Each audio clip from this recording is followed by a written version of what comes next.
Bueno, doncs si vols comencem. Sí, vinga. I la primera pregunta és que eres molt petita quan va començar la guerra? Doncs potser tenia 10 anys.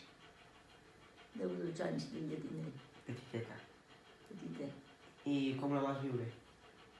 Molta por, perquè vam anar a Barcelona i ens van començar els bombardejos i pujar i baixar al refugi. Quan sentíem la sirena que tocaven perquè marxéssim cap al refugi, perquè tocaven una sirena i que volia anar, anàvem al refugi. I en qui la vas viure? I ma mare. Vas tindre que marxar del poble o t'hi vas quedar?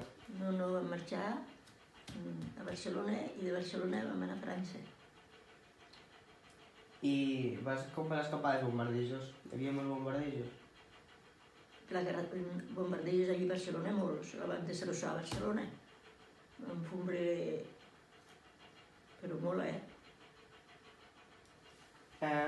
Com era el poble durant la guerra? Te'n recordes alguna del poble? Com va començar? D'aquí. Jo me'n recordo que vam anar al Mas, a viure al Mas, perquè aquí al poble vam tindre por que vinguessin els soldats, i vam anar al Mas, amb un tros que teníem tocant la carretera, i allí vam estar, miràvem que estava a prop el front, saps? I es veia així com si fessin foc. Miràvem al cel i es veia els resplendors de les bombes que tiraven i tot el que feien. Hi havia una cosa així roja. Vale. Que vas tenir dificultats per a trobar menjar i beure i coses així durant la guerra? Doncs sí, ma mare de Barcelona anava al Prat a peu i com que aquí estem acostumats a ficar les coses al cap, anàvem a la font a llevar i ficàvem el bidó, ella es ficava un paquet de fesols, tot el que et podia trobar allà al Prat, i s'ho ficava al cap i venia cap a casa, allà al pis de Barcelona. Com va començar de nou a finalitzar la guerra? Com va començar? Quina va ser el vostre punt de vista sobre la guerra? Quin és el teu punt de vista? Creus que no hauria d'haver passat o hauria passat?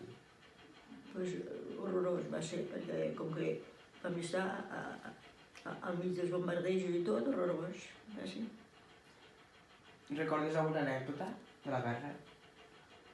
No sé, no em ve perquè com que era petita. Encara no te'n recordes tant. Tens alguna foto o alguna cosa? No, tampoc. I com creus que es podrien prevenir els conflictes? Com creus que haguéssim pogut evitar la guerra? Doncs jo penso que parlant i comprenent i no calia tantes morts que van fer. A mon pare el van matar per la guerra. Era de les carres? El van matar a Tarragona, a Pilats.